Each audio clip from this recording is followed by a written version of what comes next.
Hello friends, good morning.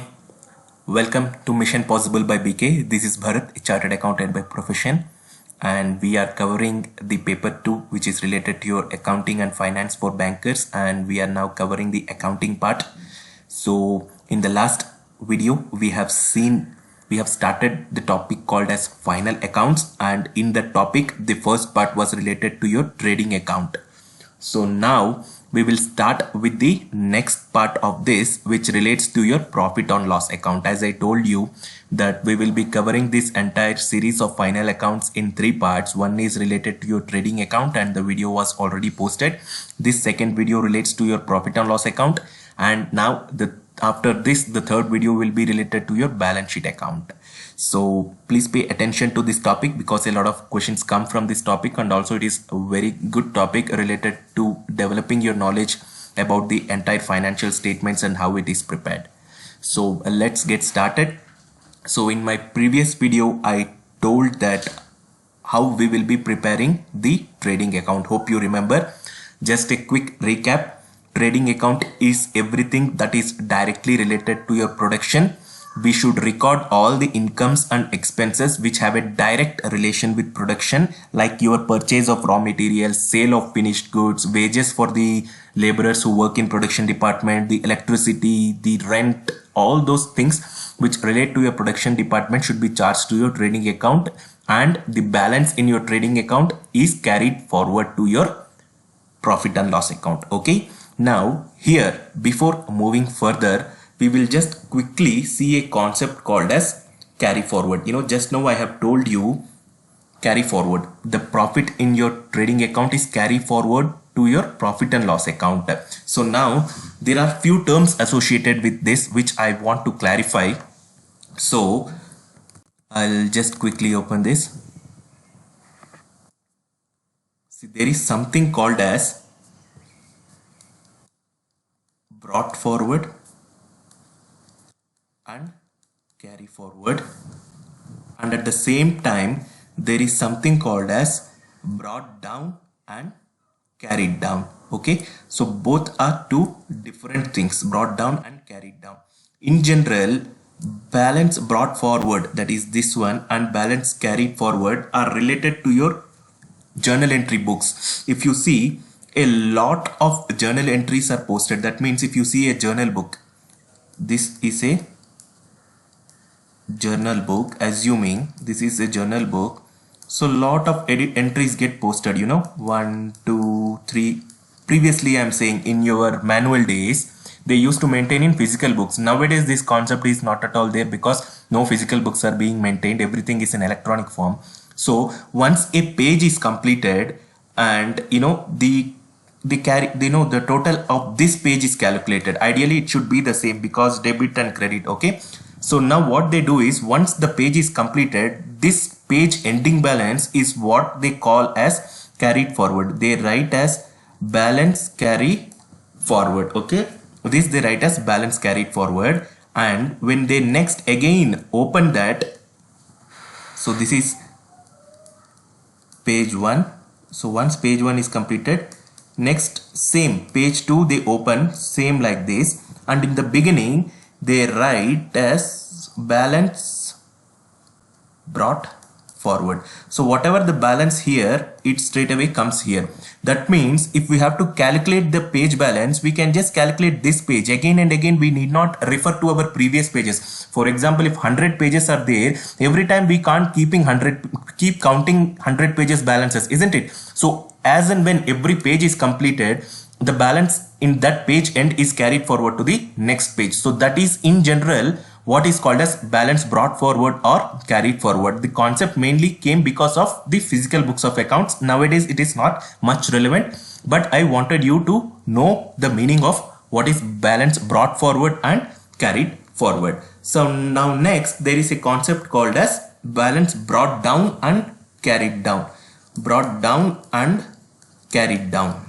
So in this concept, every year we carry forward the balances of balance sheet. Profit and loss account is prepared for 1 year only. There is no carry forward. That means only for that particular year, whatever is the income or expense, that is posted. So there is no carry forward to the next year. Whereas balance sheet accounts are permanent accounts. You need to remember this fact, you know. Profit and loss accounts are temporary accounts. That means only for a period of 1 year it is prepared. Whereas balance sheet accounts are permanent accounts. That means the balances in your balance sheet keep flowing from 1 year to next year, keep flowing from 1 year to next year and again the next year. So balance sheet balances, as it is permanent, we have to, at the end of each and every year, we have to carry down or bring down or brought down the balances from one balance sheet account to another balance sheet account. So I'll just write a simple example. For example, there is cash account, okay? Cash account or bank account. Cash, it is an asset, so it will have a debit balance. Now if you see, there is a total of 80,000 on your debit side. There is a total of 80,000 on your debit side, and there is a total of 75,000 on your credit side. That means you have received this much and you have paid this much. So in order to close this, what do we need to know? We have to balance, isn't it? We have to balance. So where is the difference? So 75,000. So what does this imply? You first think that out of 80,000 rupees, we have settled our cash balance for 75,000. That means we have paid this much amount. So how much do we still have in our account? We have 5,000. So this 5,000 is what they call as carried down to next year. So this is for the first year. So now the total becomes equal, isn't it? It has to be equal. Now cash account, they open it for the second year, okay? Second year. Same thing, what they do now, because we have a 5,000 balance still left with us, it is a debit balance, isn't it? So that is simply posted here as balance brought down, and they post 5,000 here. Simple logic, friends, okay? Whenever at the end of the year you have to settle your balance sheet account, you just total your assets and total your debit and credit of that particular asset or liability account, and whatever is the adjustment or balance that we have to make, we simply make an entry and carry forward it to the next year. It means simply carry forwarding the balance of current year to the next year. So you know, this can be even the opposite side. If we have 80,000 and we have paid 95,000, then we are left with 5,000 negative cash. So in that case, that will come to this side of the account, okay? In general, that doesn't happen because cash always have positive balance. There is never an organization with a negative cash balance until and unless they have taken something called as overdraft. Overdraft is again a different concept. In BRS, I explained you the normal BRS, whereas there is something called as overdraft BRS, which is just the opposite. I will take it as a special chapter and explain later when we try to solve the mock questions related to your accounting module. Okay, so this is all about your carry forward and carried down. Carry forward, carried down, brought forward, brought down. Okay. So carried down and brought down is generally for 1 year to another year. Carry forward, brought forward is generally when they used to maintain the physical accounts. They just transfer the page balance from one page to another page on some, you know, it's something happens like that. So this is just the basic distinction between carry forward and carried down. So I wanted you to know this and hence I have explained this. Okay. So now we will move to another concept which is called as adjustment entries. So now we have seen trading account. So in P&L account, what are the entries that come, friends? In P&L account, what are the entries that come? So we prepare P&L account for a 1 year period of time. So they generally write the heading as profit and loss account for the period 1/4/2020 to 1/4/2021. So this is how the heading looks, friends, and I am now explaining to you in debit and credit, whereas I told you that the format is different. You know, the format is vertical. That means it starts with revenue, then expense, then net profit. But just now, for the sake of explanation easiness, I am explaining to you in terms of debit and credit and horizontal format. Okay, this is how in general your P&L looks. All your expenses which are indirect. Okay, that is what the main thing we should note here, because trading account is a direct account, isn't it? So trading account is a direct account, and hence P&L account is an indirect account. That means other than production, whatever is the expenses that comes to your P&L. So if you say what are the expenses, you can just take as rent for your office building, electricity for your office building, everything related to your office. That is already I have told you in my previous video. Finance department, HR department, sales department, everything comes here. And also the income, interest income which you earn from your bank, interest income from bank. So these are all recorded in your profit and loss account. Plus you have the profit which you have carried forward from your trading account. So if your trading account profit is 40,000, then that 40,000 comes here, and out of this 40,000 you have an indirect expenses of 20,000. So still you are left with 20,000 profit, which is your final net profit. Okay, net profit comes from your profit and loss account, whereas gross profit comes from your trading account. This is also something which you should remember. Net profit comes from your P&L account and gross profit comes from your trading account, because in trading account we are considering only the production related expenses and income. So only after deducting the other than production related expenses we will get the net profit, isn't it? So that is what we are doing in P&L account. Once the trading account is completed, we deduct the office related, admin related, sales related expenses from your gross profit and arrive at the net profit. So this net profit is the one which is finally taken into consideration for your balance sheet preparation.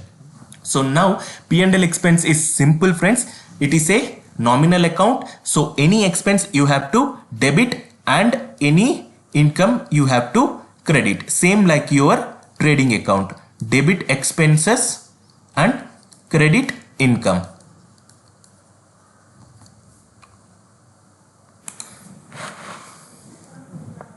So any expense you can just straight away pass an entry debit to P&L. So for example, if you have to pass a rent entry, simply you can pass rent account debit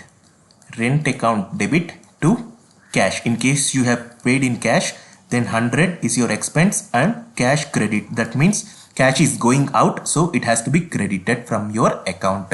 Simply if you receive any income, just the opposite entry, cash account debit to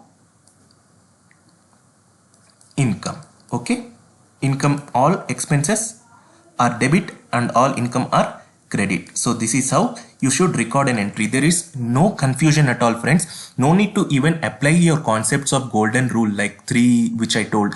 Whenever you see an expense, you just identify whether it is a trading account expense or a profit and loss account expense. Whatever expense it might be, the entry is common on debit side. Expense means debit. Similarly, on the other side, either you have to pay it in cash or you will pay it after some period of time. If cash means you will write cash. If not, if it is payable means you will simply write payable account. That means you create a liability for payable. That means you're still liable to pay that amount. So it is as simple as that. No need to get confused about the expense and income entry at all. The only confusion arises when you have to identify the distinction between whether it is a trading related expense or a P&L related expense.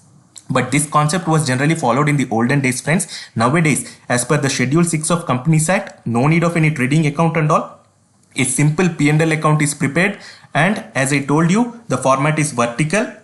That means there is no debit or credit. It starts with revenue, then reduce expenses, and then you have the profit. So this comes in this format. It comes to top-down format. There is no right or left credit format or debit format.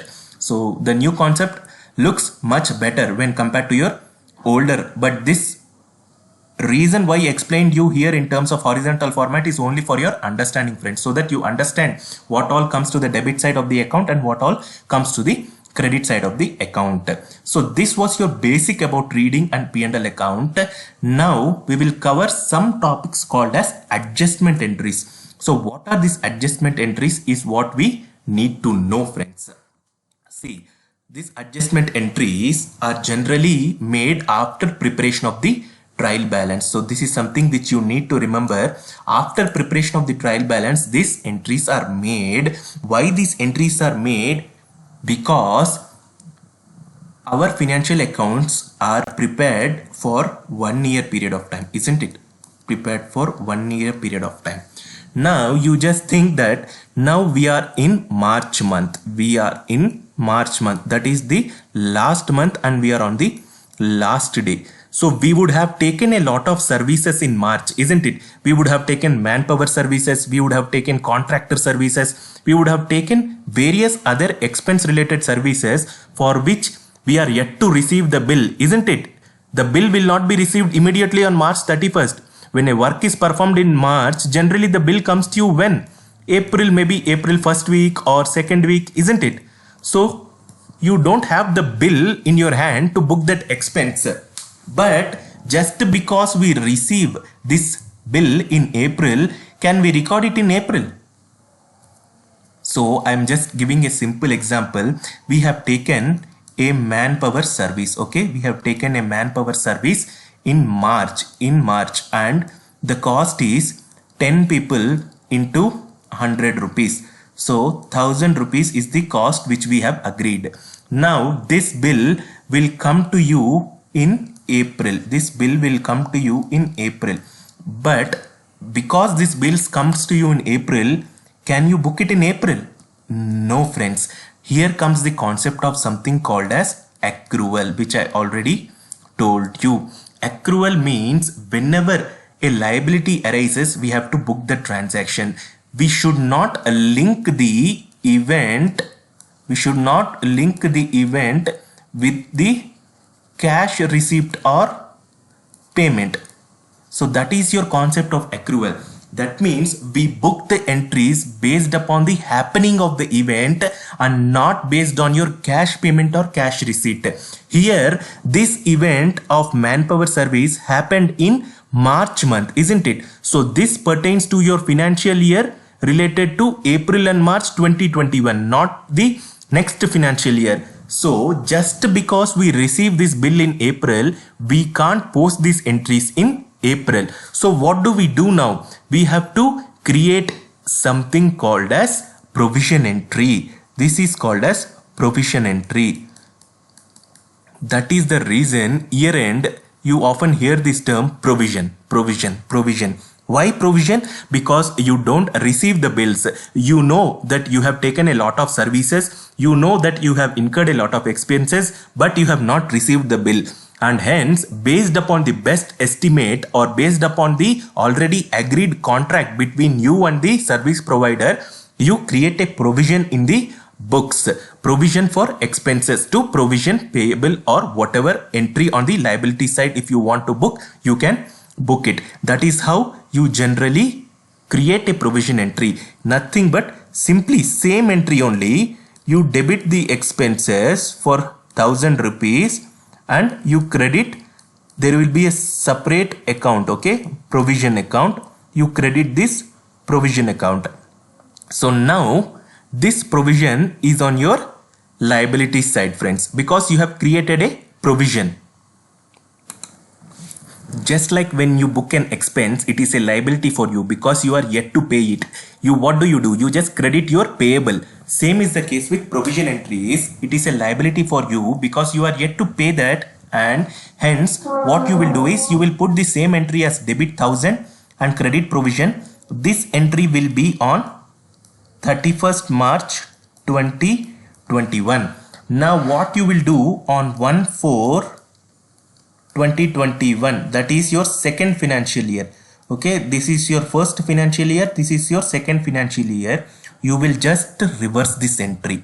That means you will debit provision and credit expense for the same amount. Okay, and then when you receive the actual bill, you will post the actual entry, debit expenses 1000 and credit payable or provision 1000, whatever it might be. Payable you can put 1000. So here if you observe carefully, in the next year there is a 1000 debit and there is a 1000 credit. So what is the net impact?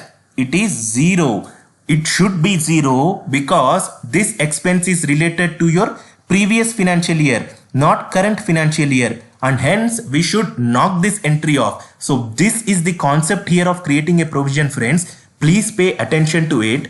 Each and every year end, whenever we do not receive any invoices or bills for the expenses that we have undertaken, we have to create a provision. So the first entry at the year end that we have to make is to debit the expense, because this expense pertains to this financial year. Hence, we have to book that expense in this financial year only. Okay, financial year 2021. And hence, this expense has to be booked in the profit and loss account of this financial year. We debit 1000 and credit provision account. The provision account is something which is a liability, just like your payable. Instead of provision, if you would have made a regular expense entry, then it would have been either cash account or payable account. So instead of that, we will credit to provision just to keep a record of how many provisions we have created in the end. Now immediately next year, first day of the next financial year, we should reverse this entry, because this entry is something which is not pertaining to this year. So this entry we will reverse it, and when we receive the actual invoice, we will again post the expense entry. So when we post the expense entry, we again debit the expense. Because we have already credited this expense, this and this will get knocked off and become 0. This is the concept of creation of provision account. Because this 1000 doesn't belong to this financial year, the expense should not be debited to this P&L account. Hence, it should be 0. If it is not 0, then you have posted an entry somewhere wrong. So that is what you have to remember, friends.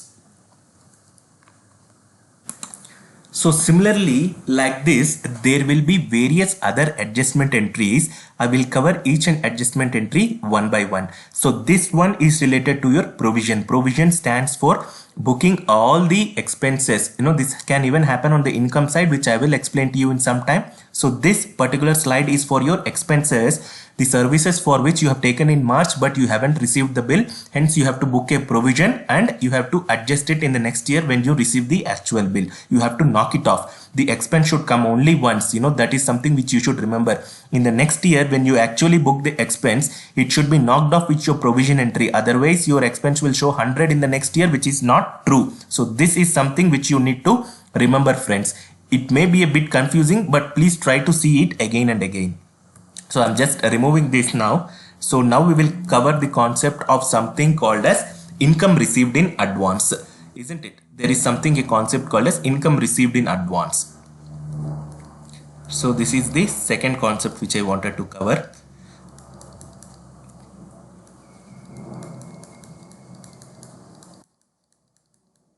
Income received in advance. So here, what is income received in advance? It is similar to the expense which we have seen earlier. In this, we are liable to receive some income, but it pertains to the next financial year. That means we have received an income which pertains to the next financial year. So how do we account for this, friends? So we will just take a quick example. So we have received an amount of 10,000 into 12, 1,20,000 rent, which belongs to next year. That means, for example, it belongs to 21-22. So now what are the entries that we need to pass in the current year? So first, current year, financial year 2021, as at the end of March, what is the entry that we pass? We have received rent. So what does the implication in terms of cash? We have received something in. So debit what comes in. Cash as a debit balance. So we will simply debit cash account debit 1,20,000 and credit we will put to rent received. It is just your income, friends. For now, this is the entry because you have received an amount in terms of your income. So credit all incomes, debit all expenses. This is nominal account and this is your real account. Okay. Cash means debit balance, income means credit balance. So this is the first entry that you generally pass at the end of this financial year. Now, again we have to pass one entry, same financial year, 2021 March. This income is not an income for this year, isn't it? We have credited it to income when we received the money, but is this income pertaining to this financial year? No, it pertains to the next financial year. So we have not provided our service yet. That means for the next financial year, even though we have not provided our building for rent, that tenant already paid me the rent. So next month, what may happen? I may ask him to get out of my house, isn't it? There is also a possibility. So we are not sure about the future. So this rent received which is there, is it a liability or an asset for me? It is a liability for me, friends. Just think logically, because we have not yet given our property for rent. We have to give it for rent. Though he has paid an advance, our liability is still pending. So simply what we have to do is we have to reverse this income which we have received in the current year. So simply we have to reverse this entry, rent received debit 1,20,000 reversal, and we have to take it to an account called as rent received in advance, rent received in advance credit, rent received in advance credit. This will be your liability, friends. Till when? Until all the next year rent is completely cleared, this will be your liability, isn't it? He has paid for 12 months. So next year 12 months, until and unless it gets completed, you still have a liability of giving your property to him on rent. So this is the entry that you pass in this financial year. Now in next financial year, what is the entry that you pass? Each and every month, every month, because 10,000 is for every month, this rent received liability of 1,20,000, you will keep reducing it every month, because every month the rent is 10,000. As and when Jan is completed, you will simply put an entry called as rent received in advance 10,000. This is debit because you have to reverse this, and actual rent income, because this is your income for current year, isn't it? So rent received credit 10,000. This is the entry. Each and every month you have to keep posting this 10,000. So at the end of December, this rent received in advance will become 0. That means your liability is completed, because this entire 12 months is completed, and this 1,20,000 is also adjusted each and every month in terms of 10,000. So this is the concept here, friends. I know it might sound a bit difficult for those who are a bit beginners, but I will try to explain this again for your better understanding, friends. Please understand the concept in terms of logic, not in terms of debit or credit. Many times I have seen many videos, just they simply tell debit, credit, or in case of BRS, they say you remember plus minus, but that is not the way to actually solve your MCQs or understand something. That will give you only temporary knowledge, but not permanent knowledge. So that's why I'm stressing upon understanding the logic in this case, friends. So see, this year at the end of March, you have received something called as rent received in advance. That means for next financial year, he has paid you 1,20,000. So immediately when you receive something, you debit your cash and then you credit your income. Because this income of rent received is not pertaining to your current year, you have to reverse it. You have to reverse it and take it to an account called as rent received in advance. Rent received in advance is on credit side because it is a liability. Or else, instead of, if you find this term confusing, you can even say that liability, rent liability. You can put it in any account. The name doesn't matter, friends, but what matters is it is a liability for you. So this liability you will create at the end of this year, and next year, each and every month when it is completed, this 1,20,000 advance which you received, you will keep reducing 10,000 each every month, because per month rent is 10,000. Once 1 month is completed, your liability reduces by 10,000 because that month liability is over. So second month is completed, again 10,000 you deduct. So each and every month after 12 months is completed, your entire liability is now over. Okay, because the rent which he has paid in advance is adjusted against 12 months rent now which you have received. Because your liability is over, there will no longer be a liability in this account. And this current year, you have to keep booking this income every year, because this pertains to your current year. This doesn't pertain to your previous year. So each and every month you will be booking 10,000, 10,000, 10,000, and at the year end there will be a total rental income of 1,20,000, and this rental income liability also becomes zero. So this is the concept of income received in advance. This is also one adjustment entry which you need to pass at the year end, friends. Next we will move to a different concept. So now we will see something called as a different concept, prepaid expense. Just the opposite of what we have seen in our earlier example. In our earlier example, we have seen as income received in advance.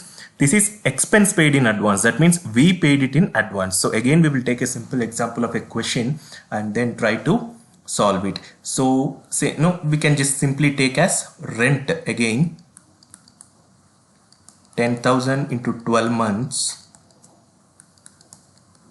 1,20,000 we paid in advance expense. Okay, rent. Okay, rent we paid in advance. Don't get confused. This time we didn't receive, but we paid in advance. So what is the entry that we post?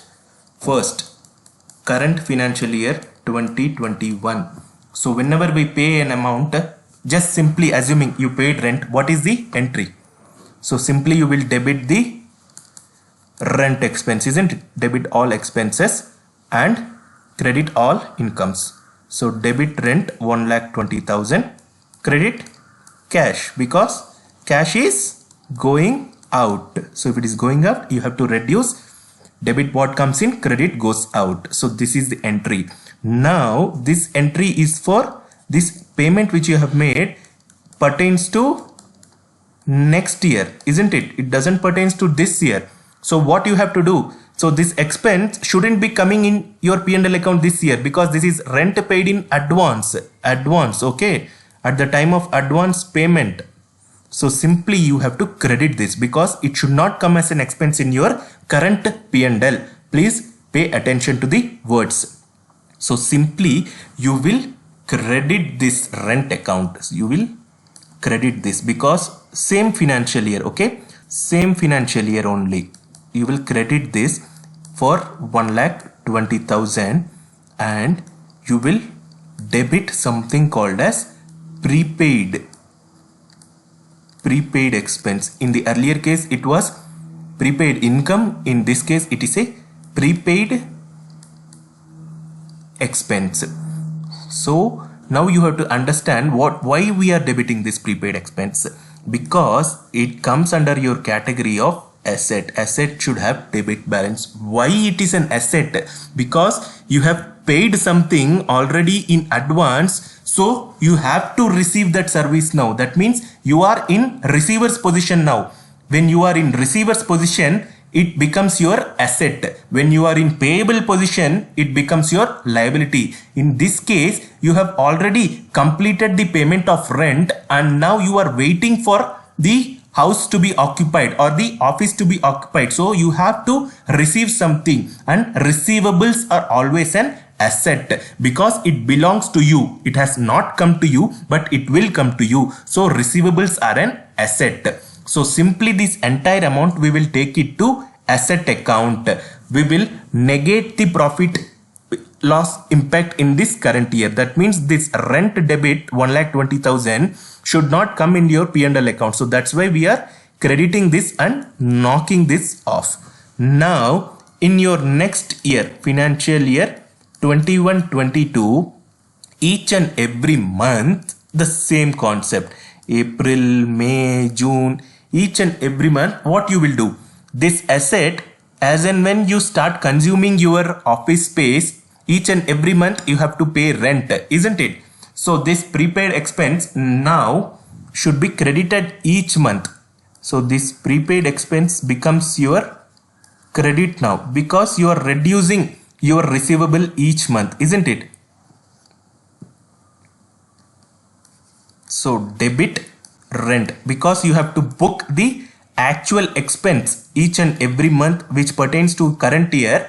You have to debit that. So each and every month you will start debiting 10,000. So this prepaid asset balance of 1,20,000 which you are having, prepaid asset balance, each and every month you will keep reducing 10k. At the end it will become 0. When it will become 0? After the entire completion of this financial year. So as this rent belongs to this financial year, we have to post it as an expense in this financial year. Each and every month 10,000, 10,000, 10,000 we have to keep posting. So your asset balance will become 0 at the end of the year.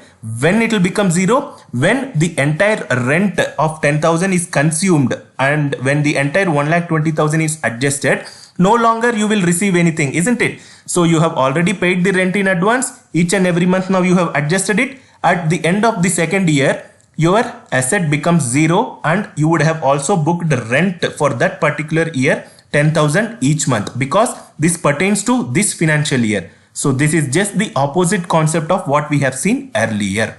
So hope you understood. So these are all the adjustment entries which we have to pass at the year end. Next we will see something called as depreciation. I have already explained that to you friends. So the fourth concept that we are going to discuss now is depreciation. Depreciation is nothing but allocating the cost of your fixed asset over its useful life. Okay, allocating the cost of fixed assets over its useful life. Now the Companies Act 2013 has given useful life for all the asset categories, for plant and machinery, for building, for vehicles, for laptops. Each and every category the useful life has been given by Companies Act 2013. So now when you purchase a plant and machinery, a simple question and a simple journal entry, you purchased a plant and machinery and the value of it is 10,000, okay, and the useful life is 10 years. Now you have to calculate the depreciation every year. So here P&L impact, okay, P&L impact I will just tell you here. Balance sheet, okay, asset, in asset you will have plant and machinery, and what will be the cost? All the fixed assets are to be recorded at the cost. Remember cost concept. Cost means the actual cost plus installation cost or transportation cost is your cost. It is also called as historical cost. You have to record the plant and machinery at your historical cost. Now the depreciation for 10 years, that means you have to calculate the depreciation. How is depreciation calculated? The total cost, the formula is total cost minus salvage value or scrap value. It is one and the same, divided by useful life. The Companies Act has told that the scrap value of any asset can generally be 5%. So in this case what you will do is 10,000 minus 500 divided by 10 years. So this is your depreciation amount. If we divide 10,000 by 10, it comes to 1,000, but we have to reduce the scrap value. What is scrap value? Scrap value is the amount which we receive after the entire useful life is completed. For example, once we complete this 10 years useful life, then we will sell this plant and machinery because it is no longer useful to us. At that time, we will be receiving some amount, isn't it? That amount is assumed to be 5%. This 5% is constant, friends. So this 5% is your salvage value, and this is the way depreciation is calculated, assuming it to be 9,500 divided by 10, and it will be 950. So 950 is the amount of depreciation that you will be charging every year, and at the same time you will have to reduce your asset balance by 950. Then only now after 10 years it will become 0. So what is the entry here, friends? Depreciation entry, depreciation to fixed asset, depreciation debit. Depreciation is an expense, isn't it? Because you're charging it to P&L. It is a cost for you. It is an expense for you. That's why you charge it to P&L. So 950 debit, you will depreciation, and credit, you will reduce fixed asset. So 950 fixed asset will be credited. In general, instead of crediting fixed assets, they will put it into a separate account called as accumulated depreciation. Accumulated depreciation. Accumulated depreciation will come on the negative side of your fixed asset. That means they will first write the cost of the fixed asset, and they will write accumulated depreciation minus, and then they will show the balance. So at the first year it will become 9050 ending balance of fixed asset. Next year again 950 minus. So like that after 10 years it will become 0, friends. So this is the concept of depreciation. That means when you are purchasing a plant and machinery, you are going to get a benefit which is more than 1 year. And according to the matching concept, you should be allocating the cost and you should be allocating the income of that particular year. They should be matching. So here, in order to do that, we are allocating the cost of the fixed asset over its entire useful life. Because we are getting benefit for 10 years, proportionately we are allocating the cost over 10 years, and this allocation of cost is called as your depreciation. So that is what about the concept of depreciation. So this method, now what we have seen, is called as SLM method, straight line method. Okay, this is called as straight line method. That means the depreciation for all the years will be same amount. It will be in a straight line. There will be no deviation. 950, 950, 950 for 10 years. There is another method which is called as declining method or diminishing method. Declining or diminishing. In this, what will happen is the depreciation is calculated on the closing balance of every year. So what will happen here is, initially we calculated depreciation 1000 rupees.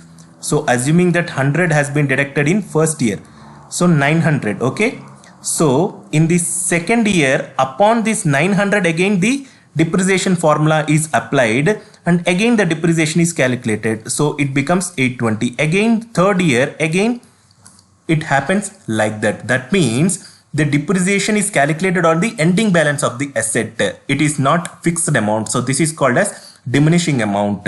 In your straight line method, the amounts are same, whereas in your diminishing or declining method, initially the depreciation will be higher, but over a period of time the depreciation will become lower, friends. So the method of choice, you can adopt any of these two methods, but most of the companies follow a straight line method because that is the easiest method, and also companies has prescribed the useful lives for the asset and along with the scrap value. So this is the most commonly followed method. The depreciation is allocated on a straight line basis throughout the life of the asset. This is the less commonly followed method. So this is your concept of depreciation. Each and every month or at the year end, you have to calculate the depreciation for all your fixed assets, and you have to post this entry by debiting your cost of depreciation and crediting your fixed assets. That means you are reducing the value of fixed assets. So this is the concept of depreciation, friends. Next, we will move to another concept. There is another concept called as inventory valuation or inventory journal posting. Okay.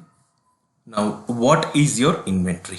Inventory is nothing but your stock. In order to manufacture something, you purchase something called as raw materials. Okay. This raw materials is your stock.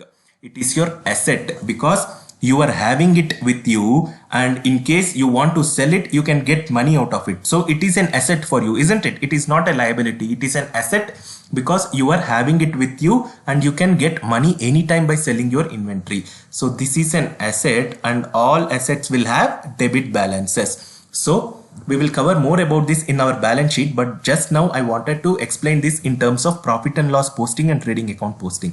So whenever you purchase something, first thing, whenever you purchase something, what is the entry that you pass? Raw materials purchased. Okay, raw materials purchased. So the entry that you pass is, you will debit your raw materials inventory. Okay, you will debit your raw materials inventory and credit your cash if you have paid money. Okay, so assuming that it should be 500. So here you should understand the fact that inventory is different from purchases. Purchases are posted to your trading account. You should understand the differences between this in the question when it comes in the exam. Purchases means it goes to your trading account, whereas inventory, they may sometimes tilt the question. They will ask raw materials inventory purchase. So you have to pass an entry which has to be debited to inventory.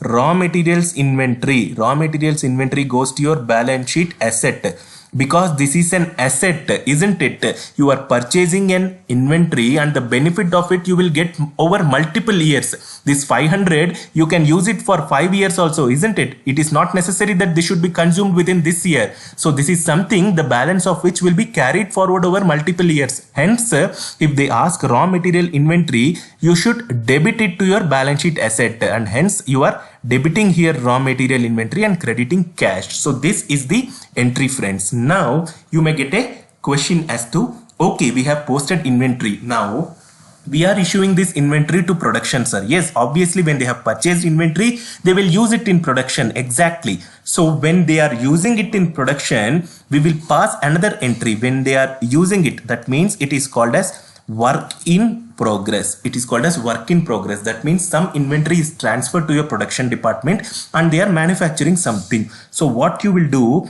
that will come under your category of debit work in progress inventory. Again, it will be inventory only, friends, because it is still your asset only, but instead of normal raw material inventory, you will transfer it to work in progress inventory, friends. Understand the difference here. So here you are actually first purchasing a raw material, so it will go to raw material inventory.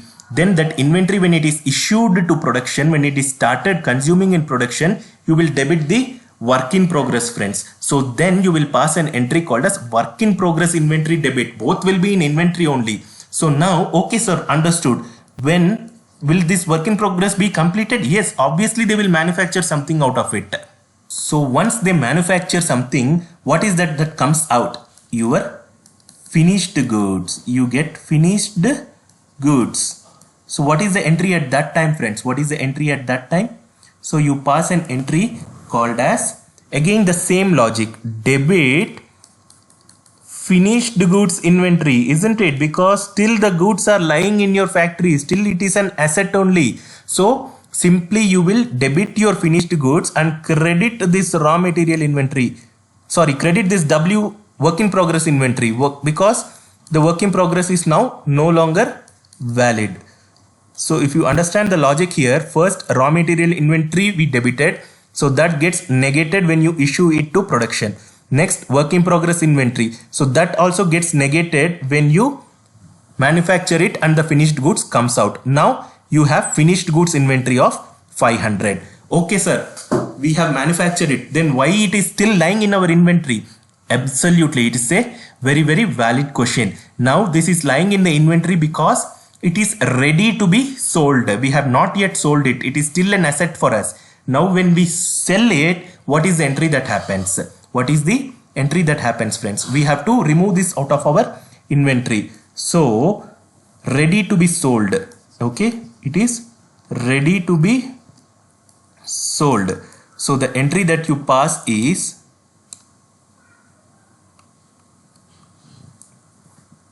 debit cost of goods sold, credit finished goods inventory. Again the same logic, friends. This 500 finished goods inventory, we have to knock it off, so we are crediting. So now what is there in the inventory? 0. So entire inventory has become 0, and now we have debited it as a cost. That means from inventory it has moved to cost. Fine sir, understood. Cost. Now when will the sale happen? Yes, the next procedure is sale, friends. So the next procedure is sale. So again here when we sell it, okay. So what is the entry that we get when we sell? So when we sell, what is the entry, friends? Simply we debit cash because we are receiving some amount, and credit sales income. Okay, credit sales income. Assuming we have received 600 out of this. So now your sales is 600, your cost was 500. So your gross profit would be 100. Okay, so this is how the entire process of your inventory valuation works. First you take it to raw materials inventory, and then work in progress, and then finished goods, and from the finished goods inventory you transfer it to cost, and then you sell the goods. The difference between your cost of goods sold and your sales is the profit which you make from that sale. So this is simply the concept of inventory accounting. So this is what is necessary at the year end. So according to the standards of accounting, inventory at the year end, not assuming that only 400 of this inventory is sold, 100 is still there, then you will still be having an inventory of 100. Inventory, the valuation should be cost or net realizable value, whichever is lower. Cost or net realizable value, cost or net realizable value, whichever is lower, friends. So this is the method of valuation of inventory. At the year end, if you have some inventory, you should record it at your cost or net realizable value, whichever is lower. Generally cost will only be lower, because net realizable value means the value which you will be realizing if you sell that asset in the open market. So that is your net realizable value. Generally if we sell in the open market, it may fetch a higher value. So always inventory is recorded at the lower value. That means you should not overstate your asset than actually what is needed. So this is your valuation. How do you value the ending inventory? Whereas this is the journal entry posting, or the flow of transactions of inventory to sales. Inventory to sales. Okay. And this is your method of ending inventory valuation. Cost or net realizable value, whichever is lower. So this is your concept of inventory, friends. So with this I will complete this video, because again it will become lengthy. There are still a few more concepts which are left in this profit and loss account which I need to explain, and I will take a separate part for it. So it will be profit and loss account part 2, and in that I will be covering a few more scenarios related to journal entries, and we will be also covering profit and loss appropriation account. There is something called as profit and loss appropriation account, which is more commonly used in partnership accounts and not the normal regular company accounts. So we will learn about that as well, and also a few more profit and loss journal entry concepts. Hope you understood all the concepts which I have told today. I have explained 5 major concepts. One was income received in advance, then prepaid expenses, then depreciation, then inventory valuation, and hope you understood all of them. If not, please repeatedly watch this video. I have given the flow of transactions as well. And in case of any doubts, you can always contact me at the Telegram group. The description is given below, and I will be very much happy to answer your doubts. Thank you for your time, friends. Stay safe and take care.